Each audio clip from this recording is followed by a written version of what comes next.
అప్పటికి నేను టీఆర్ఎస్ సంబంధించినటువంటి సాంస్కృతిక విభాగాన్ని కూడా నేనే చూసేది.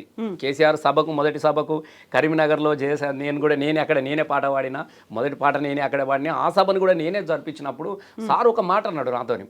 రసమై నేను మొట్టమొదటిసారిగా జీవితంలో నేను మాట్లాడుతున్నప్పుడు లక్షలాది జనాలు వచ్చి గంటల తరబడి విన్నరు. కానీ నేను మొదటిసారి మీరు పాటలు పాడుతున్నప్పుడు ఒక సాంస్కృతిక ప్రదర్శనను సుమారుగా 5 గంటలు జరిగింది. ఆ రోజు అశోక్ అన్న, సుద్దాల భారతి, అందేశ్రీ గారు, గూడాంజన్న, గోరేటి వెంకన్న, దయా నర్సింగు, జయరాజ్ అన్న, ఇట్లా అనేక మంది. నేను ఒక 5 అవర్స్ కూర్చున్నా నా జీవితంలో మొదటిసారి. అంటే నేను లేస్తే ఏం మిస్ అవుతున్నా అన్నటువంటి ఒక అద్భుతాన్ని ఆవిష్కరించారు.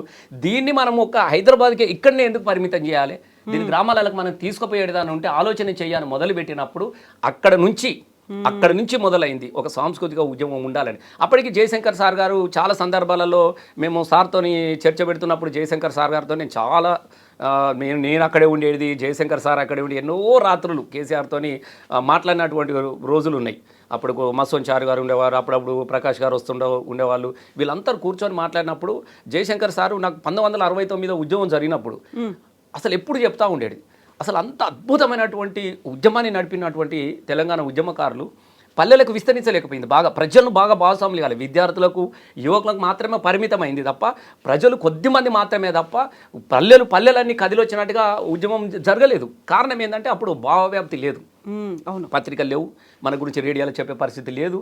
కాబట్టి ఒక భావవ్యాప్తి అనేది ఒక ఆయుధంగా తీసుకొని కలిగితే దీన్ని మనం అద్భుతంగా మన విజయాన్ని సాధిస్తాము అన్నట్టు నాకు జయశంకర్ సార్ గారు చెప్పిన మాటలు నాకు ఎప్పుడు అట్లా ఉన్న తర్వాత నేను అప్పుడు గూడా అంజన గారిని కలిసి, నేను అందేశ్రీ గారిని కలిసి, ముఖ్యంగా మన పాశం యాదగిరి అన్న ఇంట్లో కూడా 100 సార్లు చర్చ పెట్టినాం. అసలు వాస్తవంగా ధూమ్ధామ్కు యాదగిరి అన్న ఇంట్లో ఆయన ఉన్న జర్నలిస్ట్ కాదు, ఆయన ఇంట్లోకి అందరిని పిలిపించాం.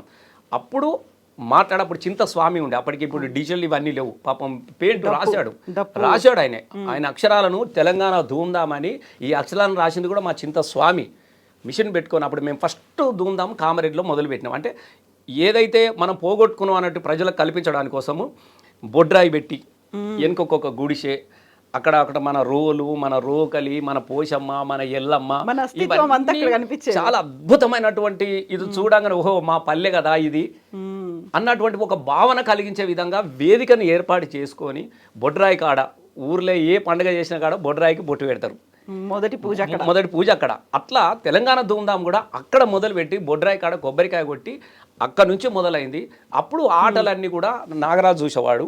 ఈ పాటలు క్రియేటర్స్ అంతా కూడా పొలిటికల్ మాటలు కానీ పొలిటికల్ అంతా నేనే అందరినీ, అప్పుడు మురళిమధు ఉండే వాళ్ళందరూ కూడా కామారెడ్డికి తీసుకెళ్తే కామారెడ్డి చరిత్రలో ఒక జననాట్య మండలి ఒకప్పుడు గద్దరని వస్తే జనాలు అట్లా వచ్చేసి గ్రామాలలో వినేవాళ్ళు. ఒక సుదీర్ఘమైనటువంటి విరామం తర్వాత, ఎందుకంటే అప్పుడు ఒక నిశ్శబ్దం నడుస్తూ ఉంది, చీమ చిట్టుకుమంటే కూడా ఎన్కౌంటర్లు జరుగుతున్నటువంటి కాలం, ఎన్కౌంటర్లు చేస్తున్నటువంటి కాలం. అప్పుడు ఆ క్రమంలో మా జయరాజ్ అన్న కూడా ఒక పాట రాసిండు, నెత్తురు వారంది ఎన్నడో నా తెలంగాణలో, నేలకు వరగంది ఎన్నడో నా తెలంగాణలో అని. అప్పుడు నారాయణమూర్తి అన్న సినిమాలో కూడా ఒక పాట వచ్చింది, ఎట్లా బతుకుడు ఎలా బతుకుడు తెలంగాణ పల్లెలోన, మీ సొమ్మొలిసిన కొడుకులా చూసి ఆశాలెన్నో వెంచుకుంటే, చదువుకొని శాస్త్రాన్ని కలలు గంటరని చేతి మీద పుట్టుమచ్చలు తెలంగాణ పల్లెల్లో, చనిపోయినోని శరీరం అంతా చింద్రం వంద్రమై కాలిపోతే నా కొడుకు ఎవరి కొడుకు అని చెప్పేసి చేతి మీద పుట్టుమచ్చల ఆనవాళ్ళు చూసి గుర్తుపట్టుకున్నటువంటి దుఃఖం నడుస్తున్నటువంటి కాలం ఈ తెలంగాణలో. అట్లాంటి పరిస్థితుల్లో మేము కామారెడ్డిలో ధూమ్ధామ్ పెట్టినప్పుడు అసలు మామూలు జనప్రపంచం కాదు, వచ్చేసారు. మేము మార్కెట్లో పెట్టినాము, అసలు తెల్లారు దాకా. ఆ రోజు ప్రోగ్రాంకు గోరేటి వెంకన్న 4 గంటలకు వచ్చిండు. ఆయనే అచ్చంపేటలో ఎక్కడో ఉన్నాడు. ఆయన జీప్ వేసుకొని అక్కడ జీప్ వేసుకొని 8 గంటలకు ఆయన బయలుదేరితే ఇక్కడికి వచ్చేసరికి సరిగ్గా 3 గంటల రాత్రి అయింది.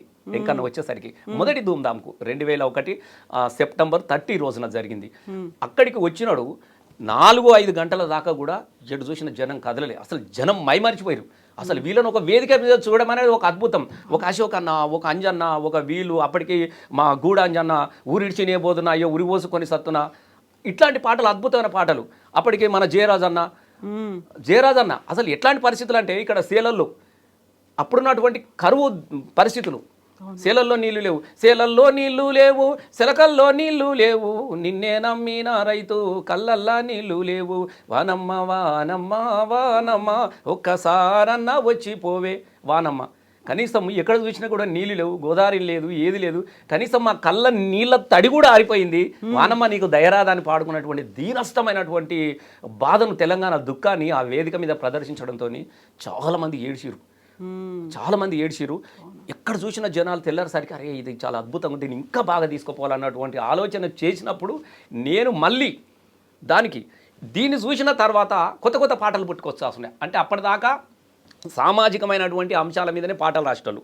గోరేటి వెంకన్న కానీ, గూడ అంజన్న కానీ, జయరాజన్న కానీ, దయా నర్సింగ్ కానీ, మా కోదాడి శ్రీనివాస్ కానీ, వరంగల్ శ్రీనివాస్ కానీ, వీళ్ళంతా పాటలు రాసేవాళ్ళు. అప్పటికి వీళ్ళంతా పాటలు మా అశోక్ తేజ, వీళ్ళంతా పాటలు రాసే వాళ్ళందరూ కూడా వివిధ సామాజికమైనటువంటి, ఇప్పుడు అశోక్ అన్న ఉంటే నేలమ్మ నేలమ్మ నేలమ్మ నీకు వేల, ఆయన ఒక నేల మీద కావచ్చు, తల్లి మీద కావచ్చు, ఆయన రైతు మీద కావచ్చు, ఆకుపచ్చ సందమామ నువ్వేలే నువ్వేలే అని.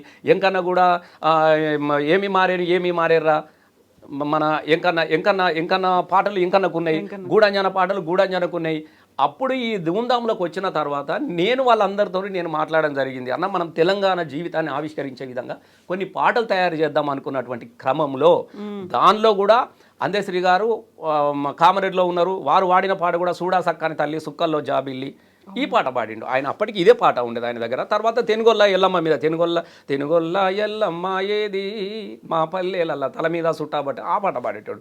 దీని తర్వాత నేను వీళ్ళందరినీ కూడా రిక్వెస్ట్ చేసుకోవడం జరిగింది. నేనే అంజనతో కూర్చుండబెట్టుకొని అప్పటికి కూడా రాజుగా ఒకటి సినిమాకి రాసిండు. అన్న అట్లా కాదు, మన తెలంగాణ అంశాన్ని ప్రతిబింబించే విధంగా ఒక పాట రాయన్న అని చెప్పినప్పుడు అప్పుడు అంజనతోని నేను బాగా తెలంగాణ ఉద్యమంలో నాకు బాగా పాపులర్ అయిన పాట, మీరు కూడా అనేక వేదికల మీద చూసిరు. అది అరే వెనుక ముందు చూసుడేంది రాజనవో రాజన, ఎత్తుక తెలంగాణ జెండ రాజనవో రాజన, పుడితొక్కడి సత్తెరెండు రాజనవో రాజన, ఎత్తుక తెలంగాణ జెండ రాజనవో రాజన, రాజనవో రాజన మా సిద్దిపేట రాజన, మా సిరిసిల్ల రాజన, మా కరీంనగర్ రాజన, మా నల్లగొండ రాజన, చల్ పుడితొక్కడి సత్తెరెండు రాజనవో రాజన, ఎత్తుకో తెలంగాణ జెండ రాజనవో రాజన, గజ్జలు గజ్జాలు రెండు గజ్జలో రాజన్న, మా సేను వాయ సెలుకవాయ గజ్జలో రాజన్న అని ఒక తెలంగాణ అసలు అందరూ ఆడేది పాడేది. అక్కడ నుంచి ఎవరు కనబడరాదు, నేను ఎక్కడ కనబడ కూడా అబ్బా రసమయం వచ్చినట్టుగా రాజన్న పాట ఉంటుంది అన్నటువంటి ఒక ఆ పాటను తీసుకొచ్చిన వేదిక మీదకి. అప్పటికి గోరేటెంకన్న కూడా అప్పటికి ఇక పాటలు రాయడం మొదలైనవి. అద్భుతమైనటువంటి పాటలు వచ్చినాయి ఏ కవికి అనుకూలంగా. అప్పటికి కొన్ని పాటలు వాళ్ళు చేసిరు. గద్దరన్న పాట కూడా అప్పటికి అన్న ఇంకా గద్దరన్న రాలేదు. మేము దీని తర్వాత 2000 మళ్ళా సంగారెడ్డిలో ఒక ధూమ్ధాం చేసినాం. దీని తర్వాత సిద్దిపేటలో కూడా ఒక ధూమ్ధాం చేసి లలితా కళ తోరణంలో ఇది 4వ ధూమ్ధాం 2006కు వచ్చినప్పుడు గద్దరన్న దగ్గరికి నేను నందిని సిద్ధారెడ్డి దేశపతి ముగ్గురం పోయినాం. అప్పటికి కాల్పులు జరిగిన తర్వాత గద్దరన్న బయటకు రాలే. 2006 తర్వాత ఎప్పుడైతే ఆయన ఫస్ట్ అమ్మా తెలంగాణ అనే పాటల క్యాసెట్ చేసి భువనగిరిలో జనసభ ద్వారా వాళ్ళు తెలంగాణ సభ జరిగిన తర్వాత గద్దరన్న కాల్పుల తర్వాత ఎక్కడ కూడా అప్పటిదాకా గద్దరన్న పాట పాడలేదు. మేమే గద్దరన్న దగ్గరికి నేనే వెళ్ళిన. ధూమ్ధాం తర్వాత నేను వెళ్ళిన, మాట్లాడినా, అన్నారే మీరు చేసుకుంటారు కదరా, ఇంకా మంచిగా నడుస్తూ ఉంది, నడవనియండి. మళ్ళీ నేను వచ్చిందంటే దీనికి ఆ కలర్ అంటారు, ఈ కలర్ అంటారు, మిమ్మల్ని కూడా ధూమ్ధాంకు పర్మిషన్లు ఇయ్యరు. అప్పటికి రాజశేఖర రెడ్డి తొలినాళ్ళలో చంద్రబాబుతో కొట్లాడినాం. మీరు ఆ పరిస్థితులు అయితే మీకు తెలుసు. బెల్లి లలిత తెలంగాణ పాట పాడడానికి ముక్కలుగా నరకబడ్డటువంటి ఈ తెలంగాణ నేల మీద మళ్ళీ మేము పాట పాడేటువంటి పరిస్థితి, ఒక నిశ్శబ్దాన్ని తెలంగాణ ప్రజలు అంటే టీఆర్ఎస్ పెట్టిన తర్వాత జరిగిన విషయాలు చెప్తున్నా. చాలామంది కంటే టీఆర్ఎస్ అనగానే ఒక తెలంగాణ ఆకాంక్ష ఒకటే కాదు, తెలంగాణ రాష్ట్ర ఆకాంక్ష ఒకటే కాదు, తెలంగాణలో ఉన్నటువంటి ఒక భయంకరమైనటువంటి నిశ్శబ్దాన్ని ఛేదించింది.